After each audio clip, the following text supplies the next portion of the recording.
Okay, thank you, David, for the introduction.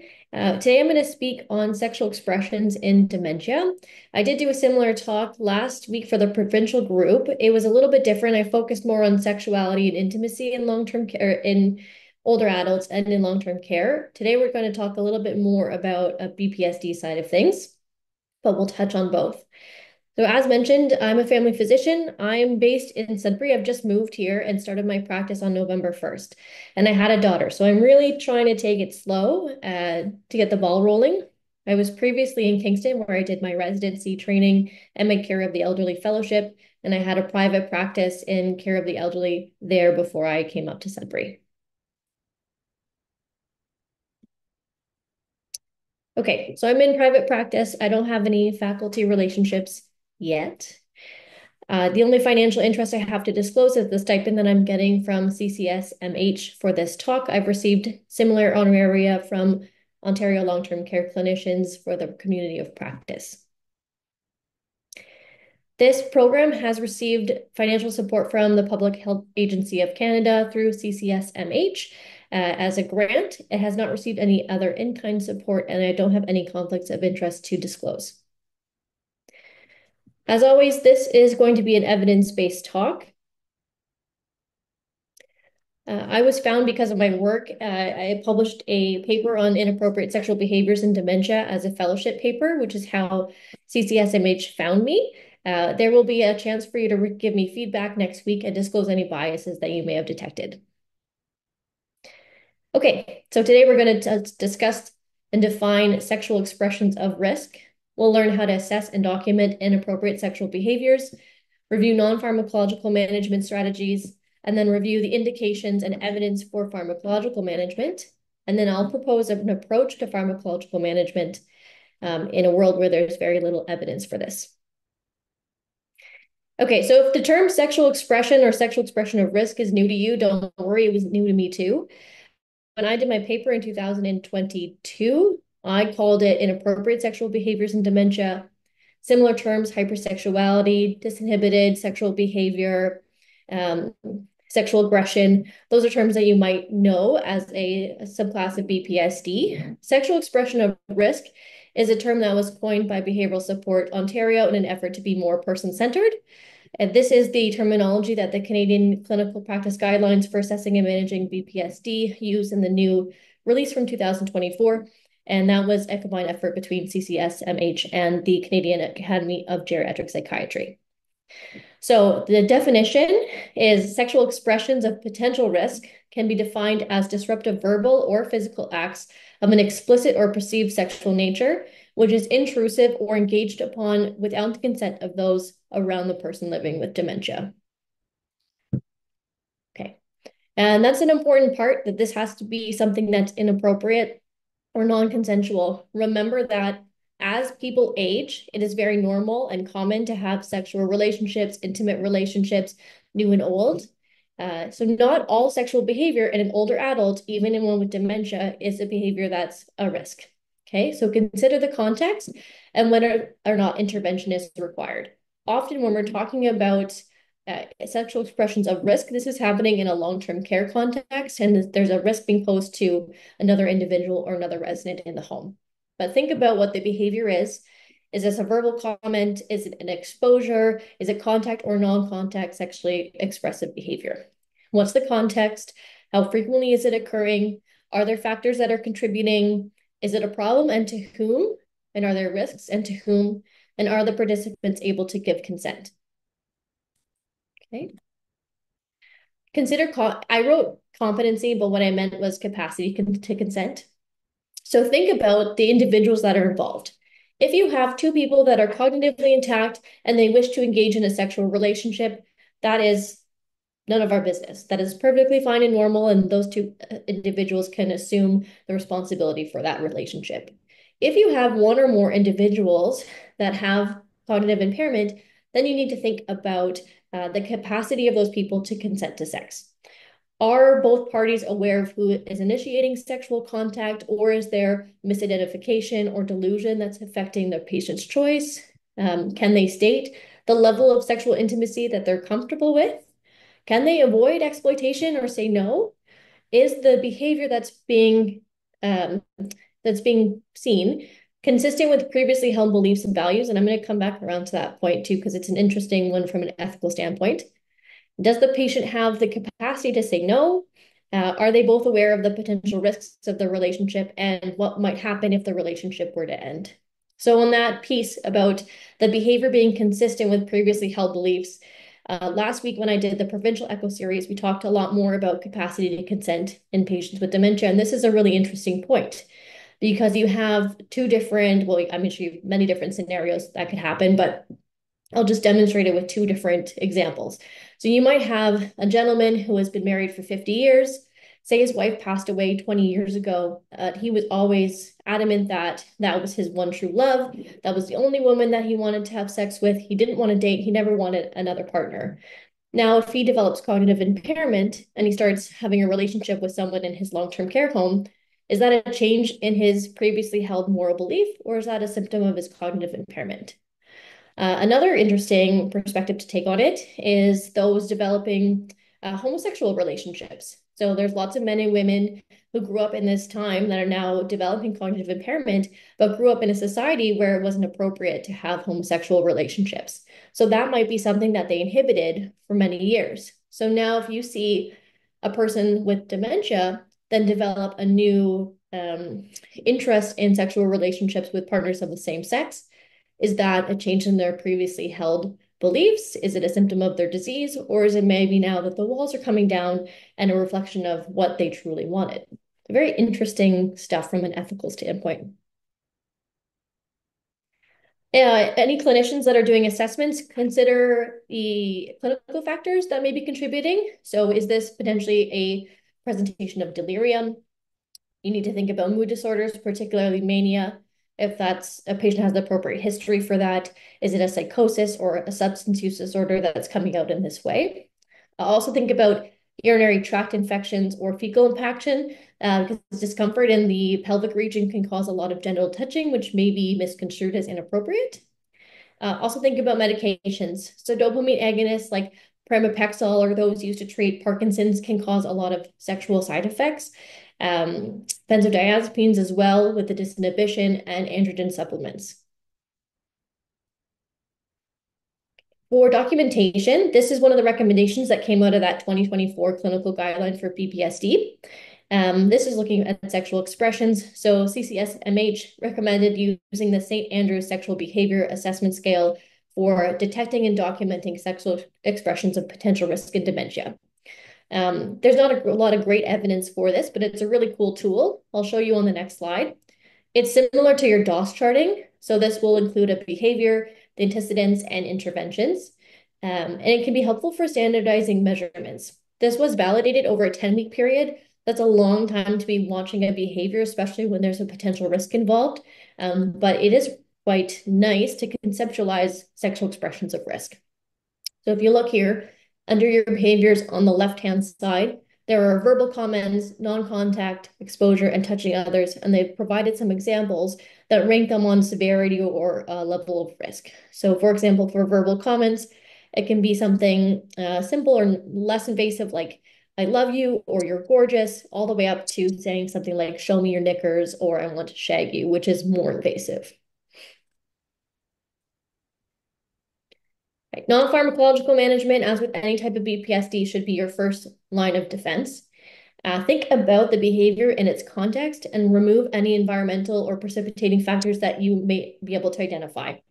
So this is a very short list and by no means inclusive. But for example, if you have a patient that tends to have sexual expressions of risk when they're receiving care from a PSW, have your PCA, provide them with a washcloth, and they can wash their own genitals, and that can remove some of that stimulus.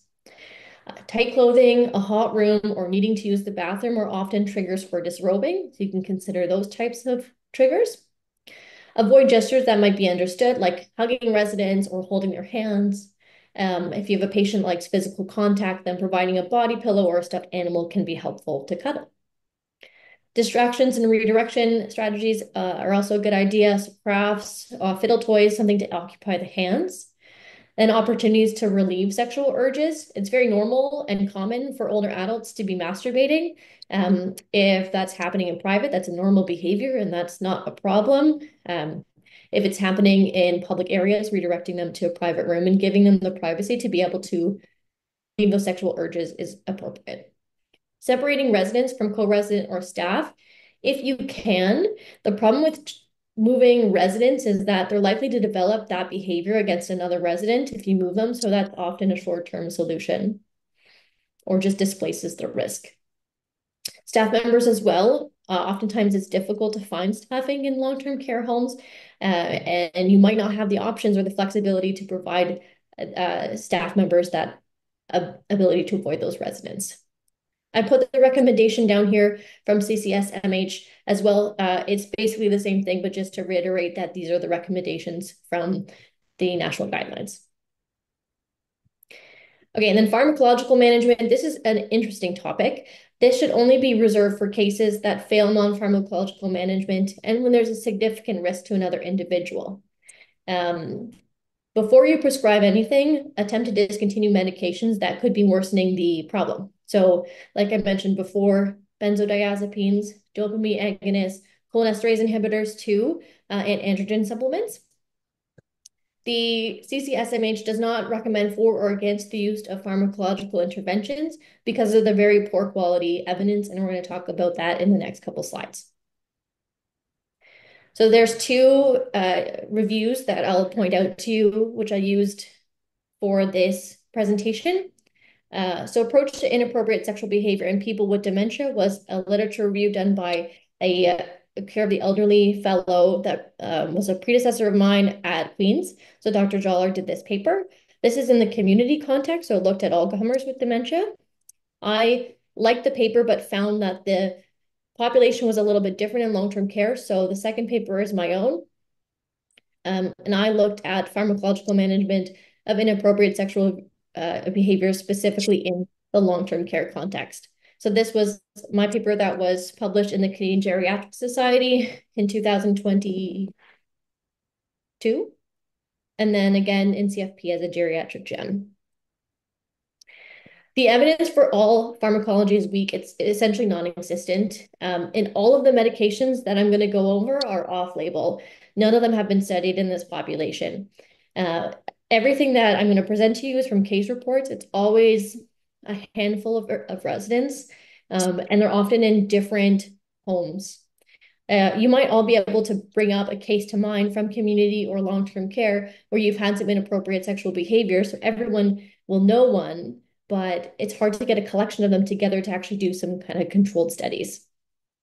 In every case, essentially, the patients failed one or more therapy before they actually found something that they responded to, and most cases required a combination of two or more classes of medications. Okay, this is from the community study. I just wanted to highlight the classes of medications that were used. So antidepressants, often SSRIs, in one study, TCA as well.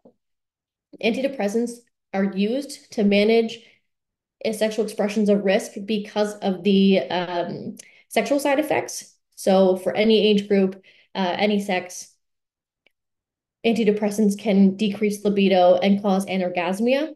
That's the side effect that you're leveraging here if you're choosing to use this for sexual expressions of risk.